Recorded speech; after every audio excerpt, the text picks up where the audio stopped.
da sua paciência para a gente dar mais um passo naquele que é o propósito desse retiro, que é nos fazer caminhar através da oração do terço, junto com Jesus, no seu caminho em direção ao Calvário.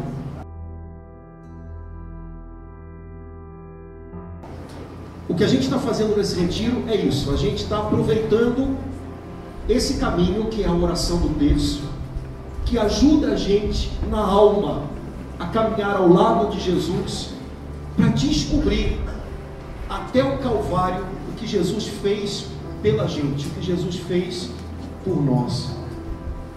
De manhã eu acho que vocês já devem ter partilhado sobre o primeiro mistério doloroso, que foi a agonia de Jesus no Monte das Oliveiras. A palavrinha agonia na nossa língua portuguesa, ela é uma palavrinha que normalmente a gente usa para falar de um sentimento ruim.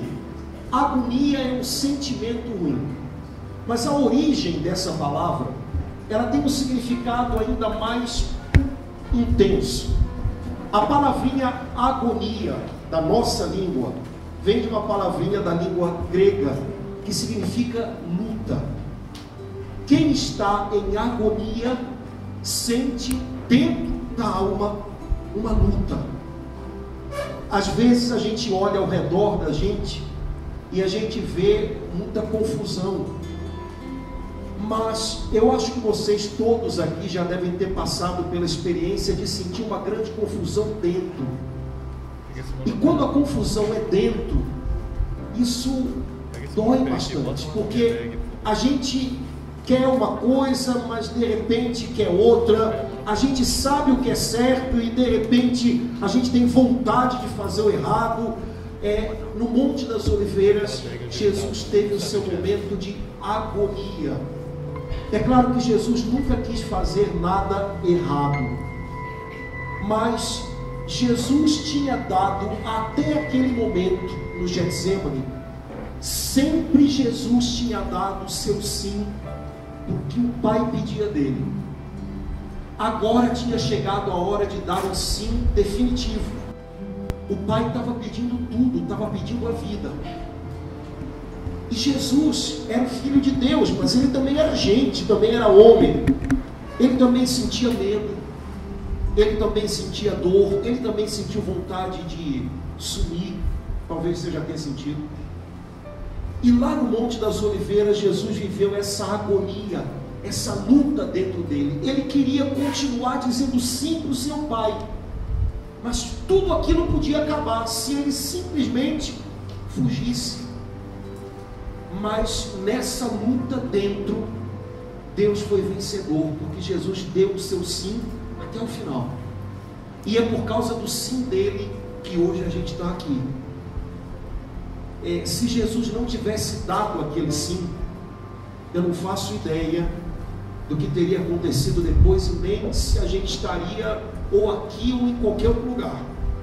Mas porque ele disse aquele sim, porque ele deu tudo, porque ele deu a vida dele por nós, para nos trazer o perdão do seu Pai, hoje a gente está aqui. Hoje a gente também tem a chance de, nas agonias do coração da gente, dizer o nosso sim para Deus. Deus não espera da gente nada de grandioso. Ah, não, eu acho que Deus quer que eu dê um jeito na minha vida. Deus sabe que a gente não consegue dar um jeito na nossa vida, pelo menos não consegue sozinho. A única coisa que Ele espera da gente é o nosso pobre sim. Porque quando a gente diz sim para Deus, o nosso sim se junta com aquele sim que Jesus deu para sempre. E aí Deus começa a mudar a vida da gente. A única coisa que Deus espera de você nesse fim de semana é que você dê para Ele um sim.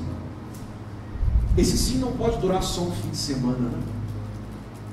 Esse sim tem que ser o começo de alguma coisa sua com Deus. Mas se nesse fim de semana você disser o seu sim para Deus, o seu sim se junta com o sim que Jesus deu, e você e Jesus começam a viver uma nova história. você e Jesus começam a viver tudo de um jeito diferente. Você sabe que no Monte das Oliveiras, num lugar chamado Getsemane, Jesus foi preso. Eu tive lá em setembro. A Maíra teve bem antes, porque a Maíra é uma pessoa mais fina, né? Mais rica, né? Mas eu tive lá em setembro, e eu soube de uma coisa que eu nunca tinha ouvido. O lugar do Monte das Oliveiras onde Jesus foi preso, onde Jesus viveu a sua agonia, se chamava Getsemane. Getsemane significa, traduzindo para a língua da gente, o lugar da prensa. Por quê? O Monte das Oliveiras é cheio de árvores que dão azeitonas. E no lugar onde Jesus estava, havia grandes tonéis, onde as azeitonas eram colocadas, e se prensava aquelas azeitonas com uma grande pedra, para que saísse delas azeite. Por isso era chamado lugar da prensa.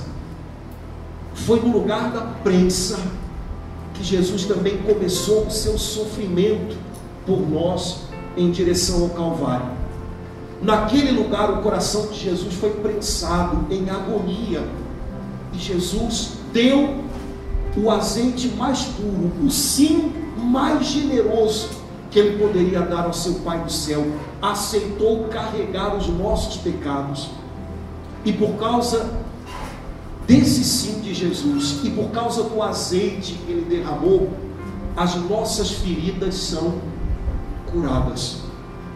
No Monte das Oliveiras, Jesus foi preso, e você sabe que para Jesus ser preso, Jesus foi traído por um amigo. No tempo de Jesus, ao contrário do que a Gabi estava fazendo ali, não havia como tirar selfie, nem como ter Facebook. As pessoas conheciam as outras de nome, mas não, imagina, não tinha uma cara para você ver como é que era Jesus, né? Jesus é aquele cara ali, ninguém sabia quem era, só quem convivia com ele. Por isso, quando os soldados que foram mandados pelos sacerdotes judeus foram ao Monte das Oliveiras, eles precisavam que alguém dissesse para eles: Jesus é aquele ali, ó. E a pessoa que fez isso foi um dos amigos de Jesus, chamado Judas Iscariotes. Ele fez um trato com os soldados: aquele que eu beijar, esse é Jesus, podem prender. E lá foi Judas. O Evangelho diz uma coisa que pode passar despercebida. Há muita coisa na Bíblia que pode passar despercebida, mas que não deve. A Bíblia é cheia de tesouros escondidos, a gente tem que tentar extraí-los todos. E há uma passagem na Bíblia na qual a Escritura diz assim: quando Judas se aproximou, Jesus lhe perguntou: amigo, o que você veio fazer? É como se até o último instante Jesus estivesse dando para Judas a chance de mudar aquela história. Amigo, o que houve? Me conta. Judas chegou com um grupo de guardas atrás dele, soldados, e Jesus o recebeu como um amigo. Jovens, quando a gente estiver diante de uma situação em que a gente sabe que a gente pode trair Jesus, quem sabe trair Jesus até com um beijo, né? Um beijo também serve para trair. Se você estiver diante de uma situação na qual você está com muita vontade de fazer algo, mas você sabe que fazer aquilo pode ser uma traição a Jesus, tenta guardar no seu coração essa frase de Jesus, como se ele estivesse dizendo para você: amigo, o que houve? Me conta. Amigo, o que você veio fazer? É como se Jesus estivesse dando para a gente também a chance, até o fim, de mudar a história. Ah, mas eu já cheguei até aqui, agora eu vou meter o pé na jaca. Amigo, e aí? Vamos mudar esse negócio? Vamos fazer diferente? Ah, Jesus, agora eu já cheguei aqui, o baseado já está aceso. Amigo, o que houve? E aí? O que a gente vai fazer junto? Mas Jesus, agora eu já cheguei até aqui, já bebi o terceiro copo, o quarto, ninguém me segura mais. Amigo, e aí? Lembra de Jesus te chamando de um jeito que ninguém mais pode te chamar, porque só Jesus é um amigo que não trai. e do qual a gente não precisa nunca ter medo de uma traição. Mas ainda assim Judas escolheu prosseguir, beijou Jesus e os guardas vieram prendê-lo. Jesus passou a noite na casa do sumo sacerdote, que se chamava Caifás, esperando na sexta-feira de manhã ser levado até Pilatos, que era o governador do Império Romano na Palestina. Na casa de Caifás, Jesus ficou especificamente num lugar. A casa do sumo sacerdote tinha um lugar onde, quando era preciso, se colocava um malfeitor, e esse lugar era o depósito de lixo. Durante a noite da quinta para sexta-feira, Jesus ficou no depósito de lixo. Ele já levava com ele ali os nossos pecados. Ele estava jogando tudo fora. Só que ele tomou tudo sobre ele. Começado o dia bem cedinho, levaram Jesus até Pilatos. E Pilatos viu que Jesus era um homem inteligente, puro. E a Bíblia diz que Pilatos tentou de toda maneira safar Jesus. Não, vamos dar um jeito. Não, o cara é gente boa. Eu não estou vendo problema nele nenhum. Mas os judeus que estavam lá pediam: não, a gente quer que você mate ele. Crucifica o cara. A gente não quer saber dessa história. Pilatos então lembrou: olha, está chegando a época da Páscoa. Quando chega essa época, tem um costume, como a gente tem até hoje em alguns lugares, de soltar um prisioneiro que vocês querem. Eu trago aqui dois para vocês escolherem: esse Jesus, no qual eu não vejo crime nenhum, e um cara, parece que Pilatos escolheu o pior que tinha lá, Barrabás, ladrão, safado. Todo mundo sabia que Barrabás não prestava. E aí, quem é que vocês escolhem? E o povo pediu para ele soltar Barrabás. Jovens, a gente muitas vezes se acostumou a ouvir essa história. E quando a gente escuta muitas vezes uma história, a gente corre o risco de se tornar insensível para ela. Parece uma história tão longe, foi assim, legal. Mas olha, você imagina uma pessoa que nunca fez mal algum a ninguém, só fez o bem. Uma pessoa que sempre foi justa à perfeição. De repente, essa pessoa é colocada para ser escolhida. Ela ou um homem que era um conhecido malfeitor, para ver quem é que ia ser preservado, e escolhem o malfeitor. Jesus experimentou todas as coisas sofridas que podem acontecer também com a gente. Uma delas é a injustiça. Você saber que você não está errado e ainda assim ter que pagar o preço de um erro. Pois Jesus jamais errou, jamais pecou, e pagou um preço altíssimo, porque ele pagou o preço de todos os nossos erros. De repente o pessoal pediu: solta Barrabás, e Pilatos teve que soltar. E Pilatos pensou uma última coisa: bom, agora eu vou fazer o seguinte, eu vou mandar flagelar esse Jesus, e depois eu solto ele. E o povo continuou: a gente quer que você crucifique a ele. Mas Pilatos mandou flagelar Jesus, porque qual era o pensamento dele? Eu vou deixar arrebentarem esse cara, e vou mostrar ele para o povo, e o povo vai ter dó dele, e aí não vão querer que eu o mate crucificado. A flagelação de Jesus é o segundo mistério doloroso do terço. A Bíblia fala muito pouca coisa sobre esse momento da vida de Jesus. A Bíblia diz que Pilatos entregou Jesus para ser flagelado, e que ele foi flagelado diante de um pelotão. Bom, no tempo de Jesus, um pelotão completo era formado por 600 guardas. Dizendo isso de outra maneira, é como se Pilatos tivesse dito para eles: olha, está todo mundo de folga, vem todo mundo ver aqui o espetáculo que a gente vai fazer com esse cara, e vamos ter uma manhã de folga aí, e depois eu vou dar um jeito de livrar ele. O pelotão inteiro veio, e Jesus foi levado a um lugar na fortaleza onde vivia Pilatos para ser flagelado. A gente sabe que no tempo de Jesus, entre os judeus havia uma norma. uma pessoa só podia ser flagelada com até 40 chibatadas.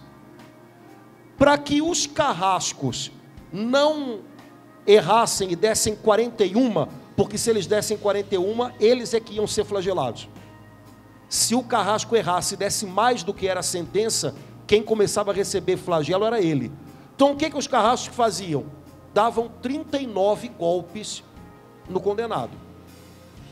A gente sabe que no tempo de Jesus, se flagelava as pessoas com um objeto, com um cabo, possivelmente de madeira ou de ferro ou de aço, com 3 tiras de couro, cada uma delas nas pontas com pedaços de ossos ou pedaços de chumbo. Isso é o que a gente sabe daquele tempo. Mas sobre a flagelação de Jesus, o que a gente sabe? A gente tem 2 fontes para saber o que houve com Jesus. São 2 fontes preciosas, porque mostram para a gente que com Jesus as coisas foram um pouco diferentes. Primeiro, o sudário, onde ficou gravada a figura de Jesus, e através da análise do sangue que há nesse pano, se consegue ver quais foram as feridas que houve no corpo dele. Segunda fonte que a gente tem, alguns santos tiveram a experiência de receber de Deus em visões a revelação de momentos da vida de Jesus. Uma, de modo especial, chamada Ana Catarina Emmerich, era uma alemã do século XVIII. Ela teve visões que depois os arqueólogos, fazendo pesquisas nos lugares, descobriram, e olha, o que a mulher falou está aqui mesmo. Ela teve visões bastante claras de como foi esse momento de Jesus. Mas ela dá detalhes importantes, porque ela não dá detalhes só de como ficou o corpo, mas o que Jesus sentia dentro. Não sei se alguém aqui viu o filme A Paixão de Cristo, do Mel Gibson. As coisas que ele coloca no filme, muitas delas são baseadas nas visões dessa santa, porque não haveria outra maneira de supor. Bom, pelo sudário, a gente descobre como é que foi o sofrimento de Jesus fora. E aí a gente descobre que com Jesus foi diferente. Por quê? Fizeram a contagem de quantos machucados havia no homem do sudário, que poderiam ter sido feitos por flagelo, e descobriram que tem em torno de 100, não 39. Nas costas, nas pernas e nessa região aqui. Portanto, Jesus foi surrado muito mais. Depois, Ana Catarina Emmerich fala para a gente alguns detalhes que são o que eu queria trazer para vocês. Eu acho que não é bom argumento a gente ficar falando para vocês como é que foi a tortura de Jesus, porque isso pode fazer a gente ficar um pouquinho por um momento, mas depois passa. E eu acho que não é o que a gente quer aqui, é fazer vocês ficarem, ai, coitado de Jesus. Não, ele deu a vida dele. Mas há uns detalhes importantes. Quando a pessoa era flagelada, é claro que era tirada a roupa dela. Quando a pessoa era crucificada, a mesma coisa.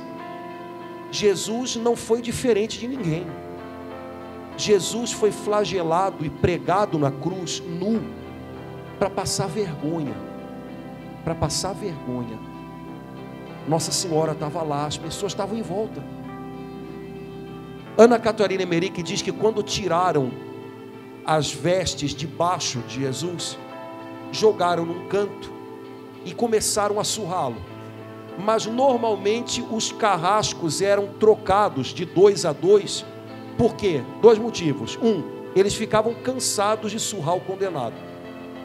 2, eles faziam o trabalho deles bêbados, para tornar a coisa ainda mais cruel. Normalmente os que faziam a flagelação eram mercenários, era gente que não era do exército romano porque era soldado, não, era gente pega de outros lugares, gente que tinha sido escrava e que agora estava sendo paga para lutar. Então era gente bruta e gente que bêbada acabava se prestando a fazer bastante violência com o condenado. Quando Jesus parou um tempo de ser surrado e soltaram Jesus no chão, ele caiu no chão. E Ana Catarina Emmerich diz assim: Jesus ficou procurando o que seria o pano que enrolaria a cintura dele para se cobrir. E os homens brincavam, eles pegavam com o pé, jogavam para o alto, para que ele não pegasse, mas Jesus queria se cobrir. Primeira coisa que eu queria chamar a atenção de vocês todos são jovens, e sem a gente precisar fazer maiores referências ao assunto, vocês sabem que a gente vive num tempo em que todo mundo parece que quer se descobrir.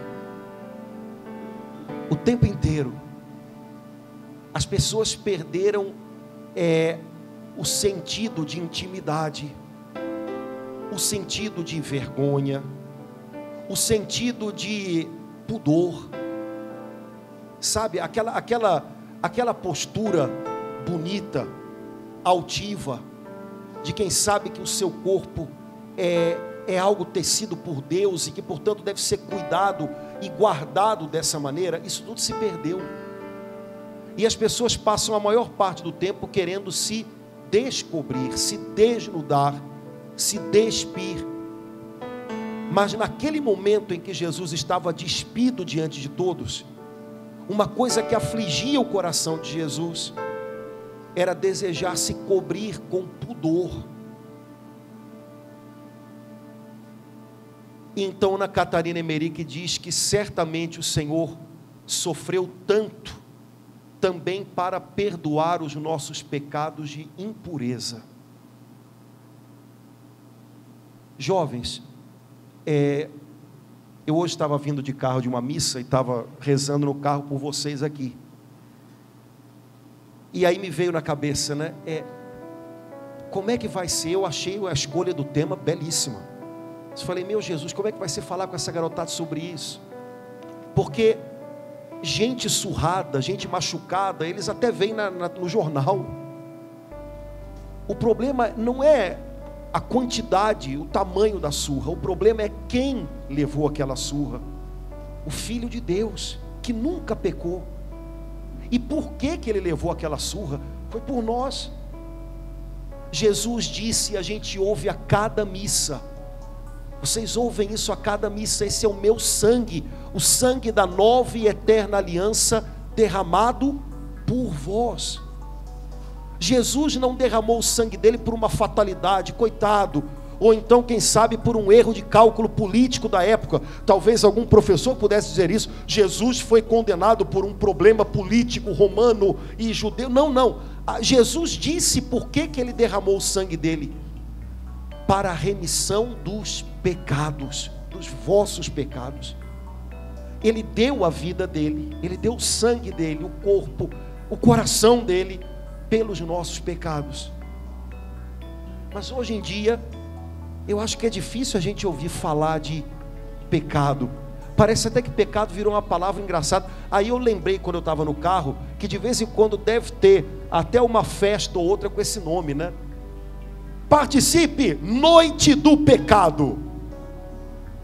E aí você acha um barato: vou lá para a noite do pecado. Rapaz, eu não sei o que talvez na sua cabeça não passe nada, porque na cabeça da gente hoje pecado é uma palavra que não diz muito. Parece que diz até alguma coisa legal, porque a gente vai, né? Opa, a noite do pecado deve ser bom. Mas noite do pecado significa a noite na qual vai se viver tudo aquilo que fez Cristo sofrer tanto.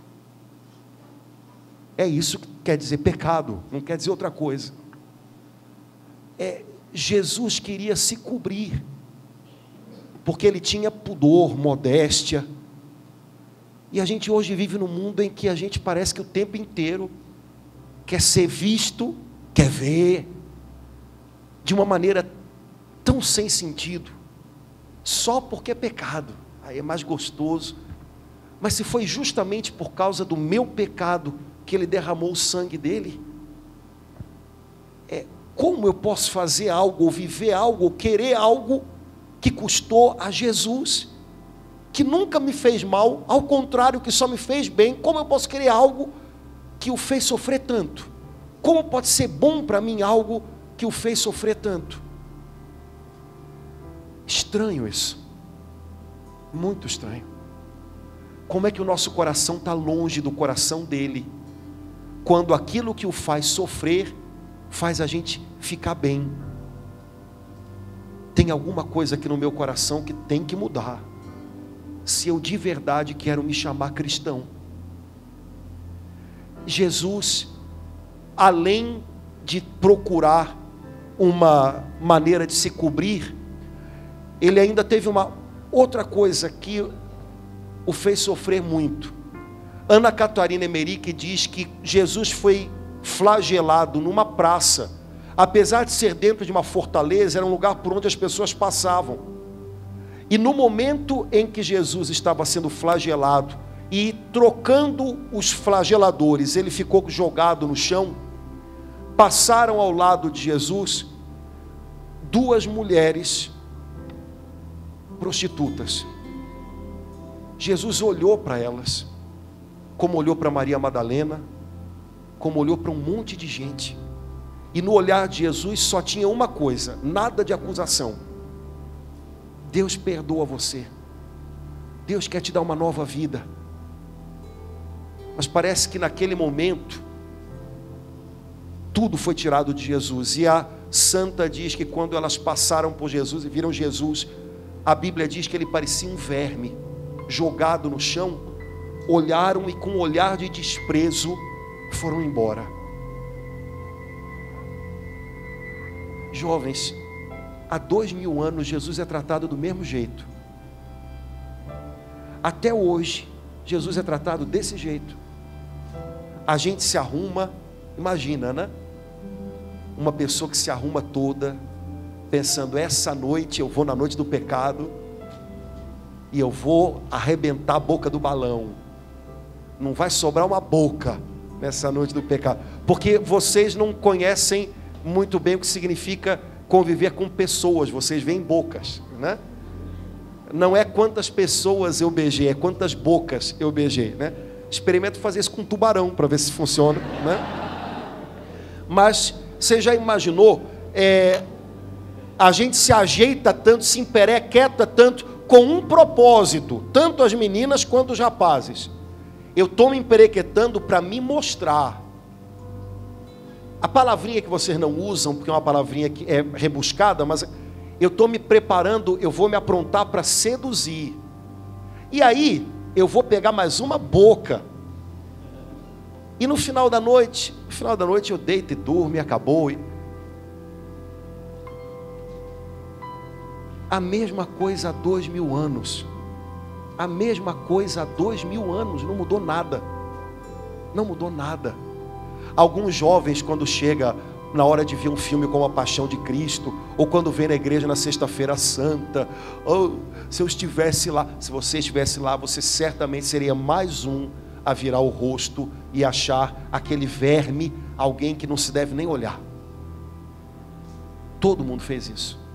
Você não ia ser diferente, porque a gente faz isso. Se eu faço hoje, eu não ia fazer nada diferente há 2000 anos. Nada. Jovens, Jesus Cristo continua ainda hoje. Agora ele ressuscitou, ele está vivo, mas ele continua dentro dele ainda hoje, sofrendo, por ver que nós que fomos perdoados, nós cujos pecados foram cobertos por ele, nós escolhemos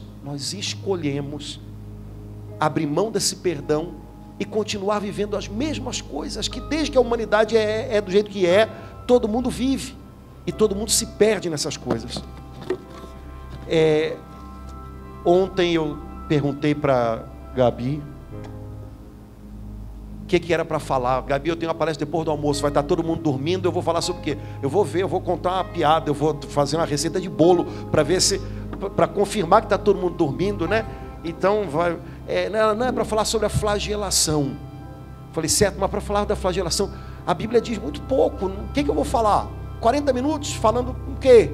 Ela falou, não, olha, a gente está fazendo assim, a gente está fazendo uma relação entre as dores de Jesus e as dores da gente.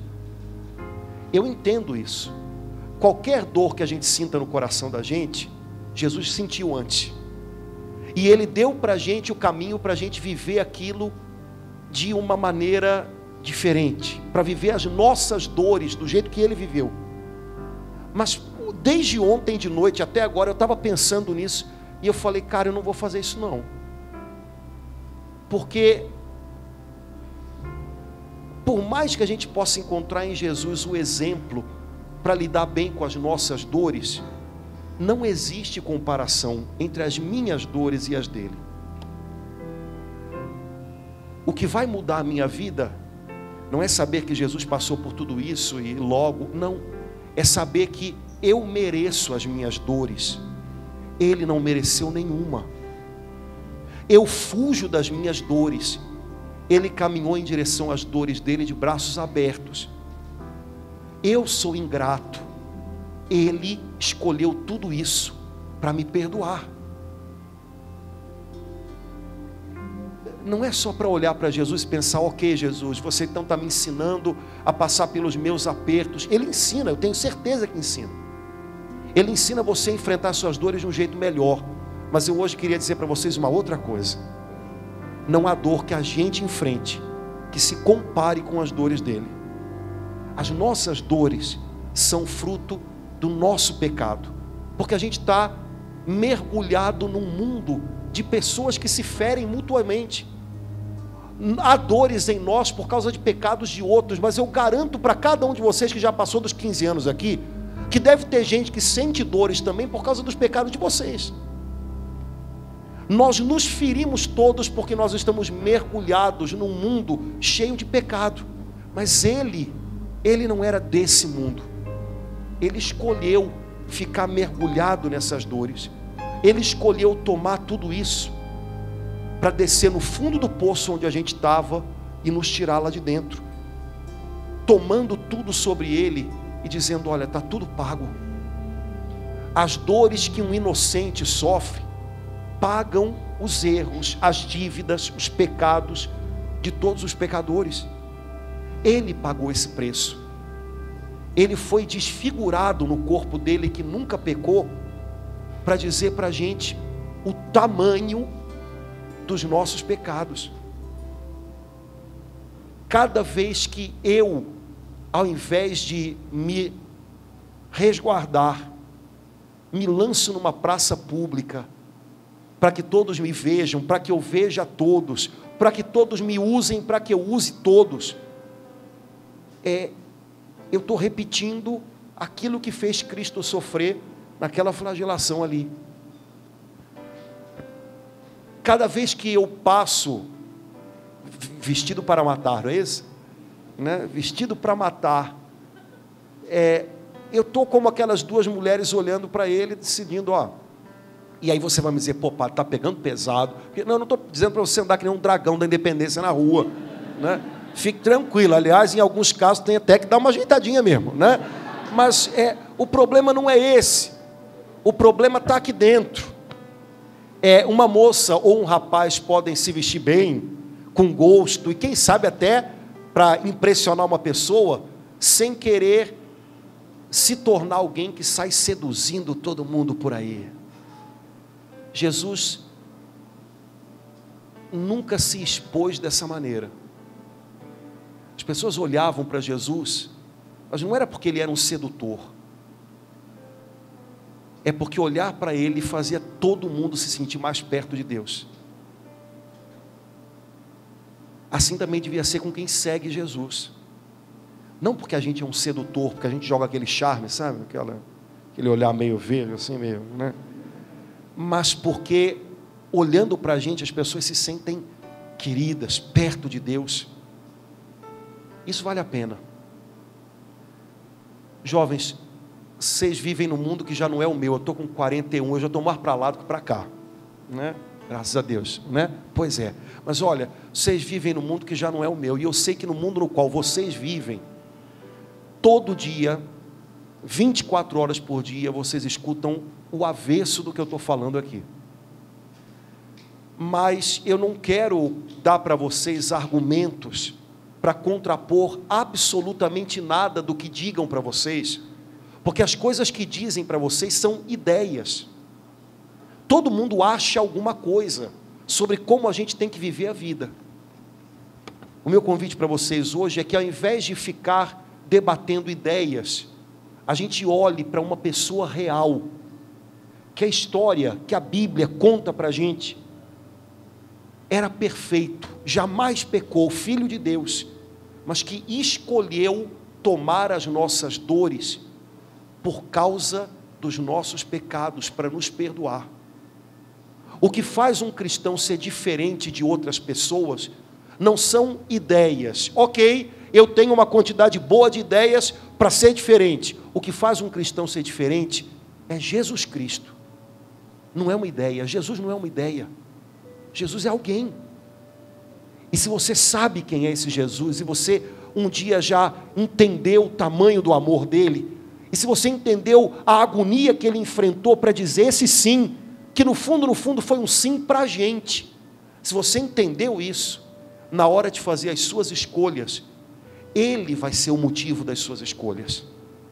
No fundo, quando Jesus disse sim, Pai, eu vou até o fim, eu não vou fugir, Jesus estava dizendo sim para a gente. A maioria de vocês espera chegar o dia em que vocês vão subir no altar, e vão ouvir alguém cheio de misericórdia dizer sim para vocês, né? Olha, esse dia vai chegar. Se é o seu caso, você tem vocação para isso, tranquilo, relaxe, sempre tem, olha que palavra de consolo, sempre tem um sapato velho para um pé doente, pronto, né? Um pé bichado, fique tranquilo.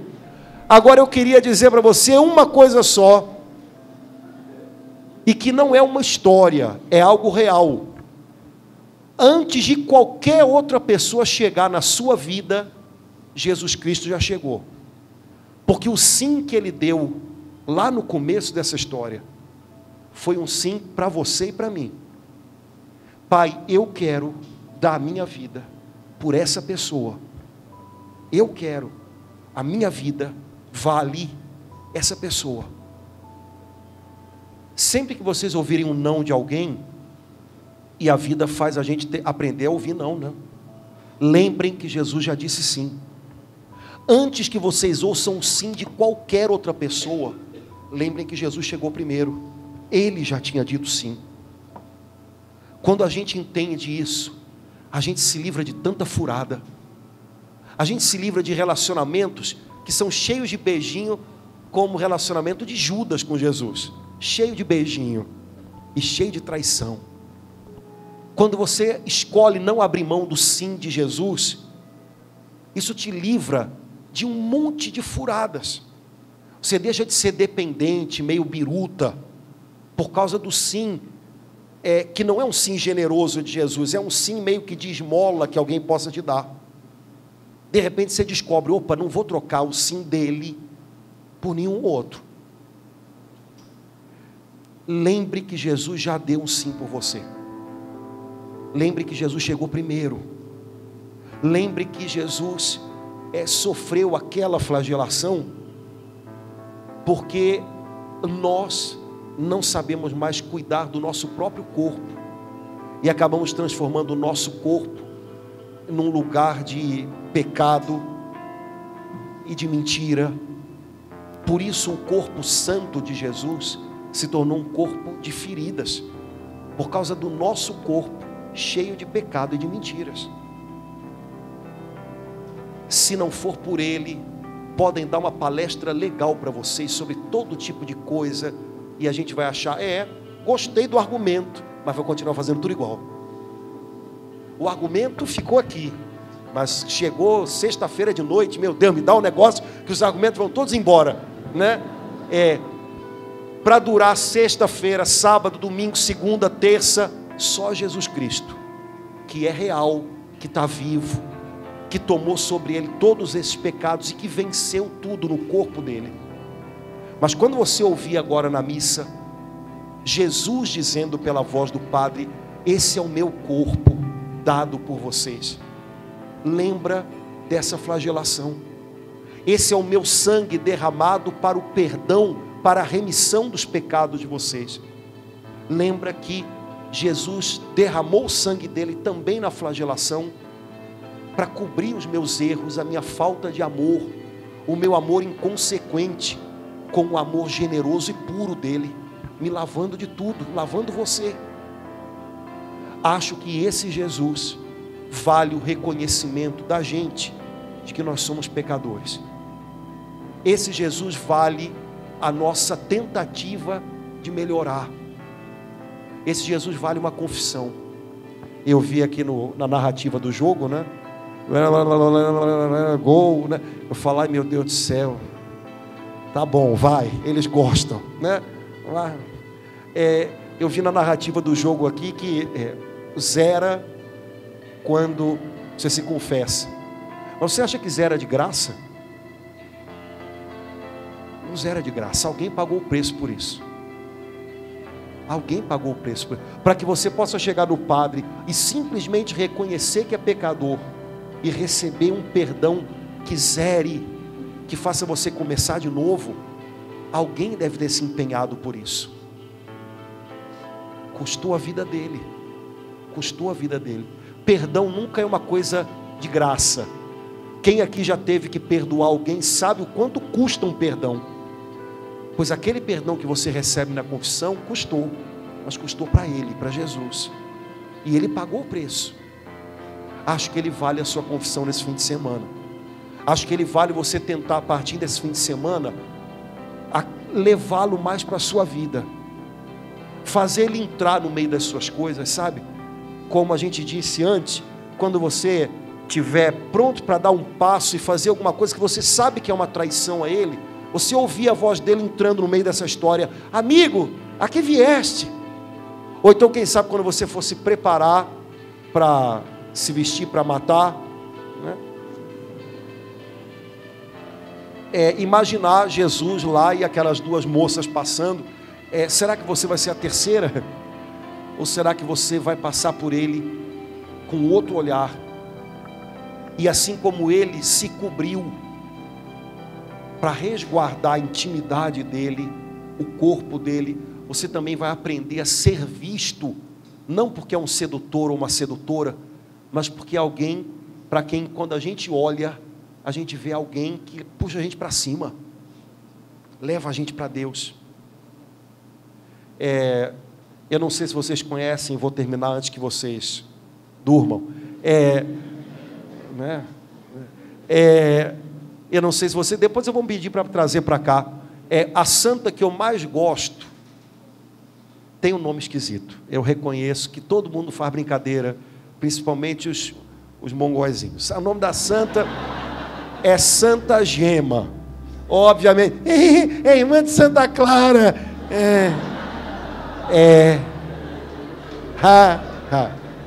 Eu pego as duas e jogo em você, né? Então, a santa que eu mais gosto se chama Santa Gema. Santa Gema foi para o céu com 25 anos. Ela morreu em 1903. Naquele tempo se morria cedo. E houve na Itália houve um concurso. O povo não tem mais nada para fazer. Houve um concurso para definir quem era a Miss Santa, ou seja, a santa mais bonita. E Santa Gema ganhou o primeiro lugar, né? Miss Santa, né? Porque a gente tem fotografias dela. E aí foi ano passado que fizeram os banners aqui, foi, né? Os garotos fizeram, eu tenho um monte de coisa dela lá em casa, eu tenho foto dela na casa toda e tudo. Grande figura. Mas os jovens fizeram um banner bonito com uma fotografia dela, é foto mesmo, aquilo dali não é. E vou pedir depois, eu não sei como, para arrancar aquilo lá de casa e para vocês verem se ela não é bonita. Minha garota é. Mas olha, vou dizer uma coisa: quando você olha para ela, você vê na hora, não é uma sedutora, é alguém cujos olhos te levam para cima. É diferente, é totalmente diferente. Uma sedutora é uma mulher que bota um negócio assim e no primeiro choro suja tudo, né? É uma pessoa para quem você olha nos olhos e ela te ajuda a ir para Deus, é outra coisa. Depois vocês vão ver o rostinho dela e vocês vão dizer se não é isso. Linda, mas é de uma beleza totalmente diferente. Jovens, gente sedutora já tem muita. Só que eu não sei se vocês já ouviram esse tipo de expressão. Talvez gente mais velha já tenha ouvido. Fulana ou ciclano são de uma beleza vulgar. É uma beleza que traz marcas de vulgaridade, de quem está vivendo a vida de qualquer jeito, está vivendo qualquer coisa. Não sejam jovens de beleza vulgar, sejam jovens cuja beleza tem a ver com esse Cristo que se tornou feio. A Bíblia diz era um verme, ninguém queria olhar para ele. Mas a beleza de vocês tem que ter a ver com esse Cristo que se tornou feio, para fazer alguma coisa aqui dentro se tornar muito melhor na gente. Jesus foi flagelado e certamente aquelas feridas ele sofreu para pagar o preço das nossas impurezas. Quando você se sentir pressionado a ser uma pessoa sedutora, que se mostra mais do que se cobre, uma pessoa que quer despertar nos outros qualquer coisa, pensa um pouco nele. Quando você for convidado no Facebook para mais um evento, porque de vez em quando o pessoal perdeu a noção, né? Você foi convidado para um evento, até eu, né? Chega lá, festa do pecado, eu falei, engraçado, quem foi que me convidou para isso? Né? Eu tenho vontade de ver, quem foi que me convidou para isso? Né? Festa, chopada do departamento de filosofia da UERJ, bebe aqui, deita ali, dorme, não sei. Quem me mandou esse diabo? Né? Foi o diabo, né? Quando você receber um negócio desse no Facebook, festa, noite do pecado, nunca mais esqueça disso. Essa palavra que na cabeça da maioria das pessoas virou uma palavra que não diz nada. Pecado é uma coisa gostosa. Foi o que fez Jesus, é o que faz Jesus sofrer. E se eu sou cristão, não é possível que alguma coisa que faça ele sofrer me faça bem. Tem alguma coisa de errado nisso. Eu fico bem com o que faz ele feliz. Eu fico mal com aquilo que eu sei que ofende a ele. Isso não tem nada a ver com ideias, isso não tem nada a ver com confrontar o que vocês escutam. Isso só tem a ver com pessoas que um dia conheceram Jesus Cristo e sabem quem ele é. Nunca a igreja vai ganhar do mundão aí fora querendo convencer vocês por bons motivos, porque o mundo não tem bons motivos, mas tem motivos sedutores.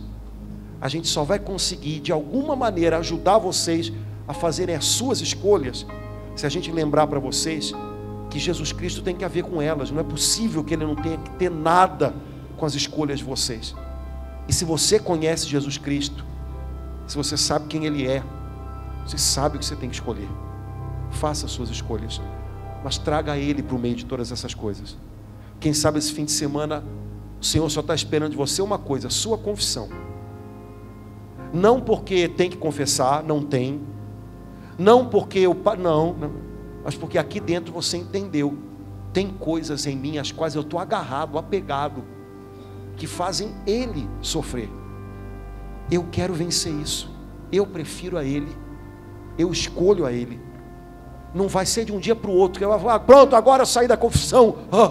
Maravilha, super-homem da virtude, santidade, gol, né? Não, possivelmente o pecado vai dar mais uns golzinhos, mas você vai lutar e você vai ver que você consegue. Com a ajuda de Deus você consegue. Jovens, esse fim de semana vocês não vieram aqui para ouvir ideias.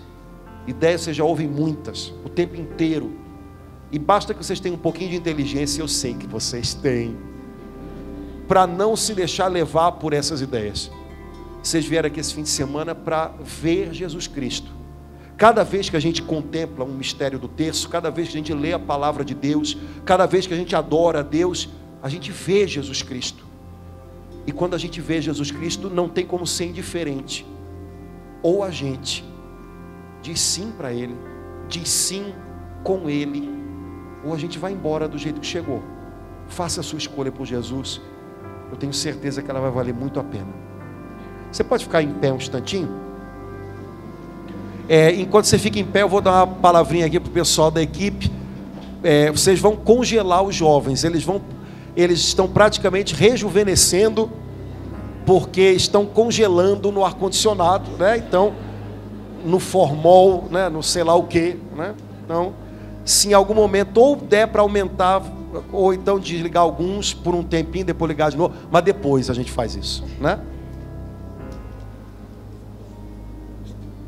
Muito bem. A gente falou ainda há pouquinho que antes que qualquer outra pessoa diga sim para vocês, Jesus já disse.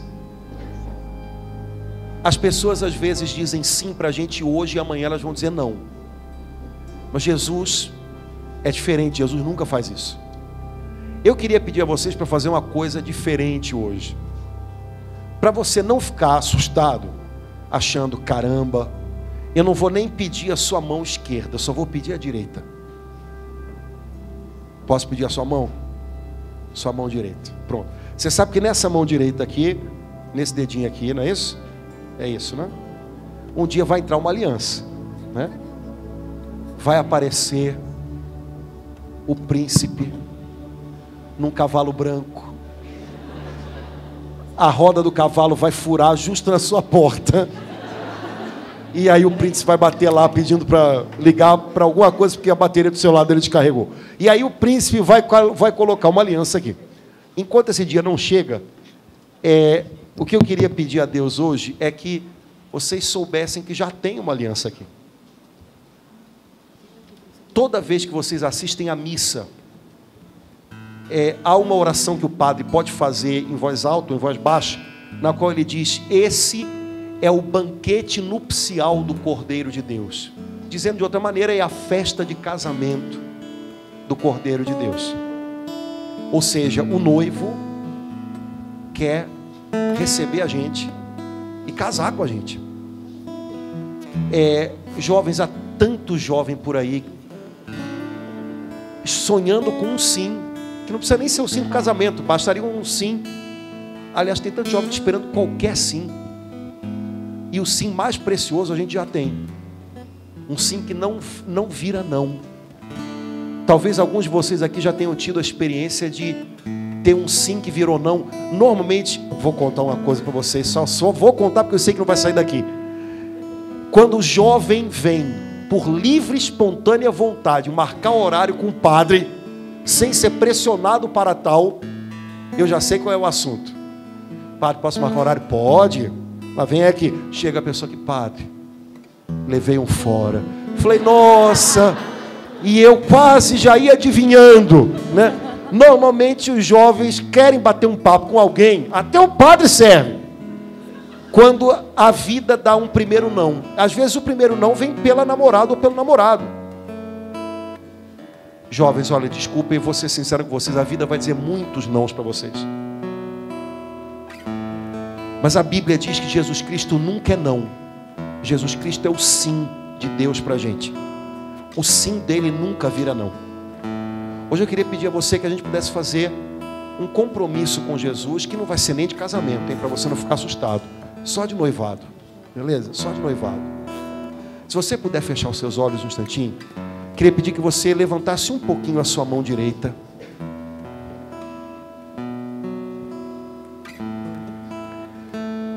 E eu não sei se você é bom de imaginação, mas se não é, vai ficar bom hoje. Eu queria convidar você a imaginar Jesus. Como é que você imagina Jesus? De que maneira? Como é que ele é para você? Como é que é a aparência do rosto dele? Como é que é a roupa que ele veste? É o seu Jesus. É Jesus que fala com você. Eu queria convidar você a imaginar nessa oração que Jesus veio aqui hoje só para dizer para você que aquele sim que Ele deu para você lá no Monte das Oliveiras continua de pé.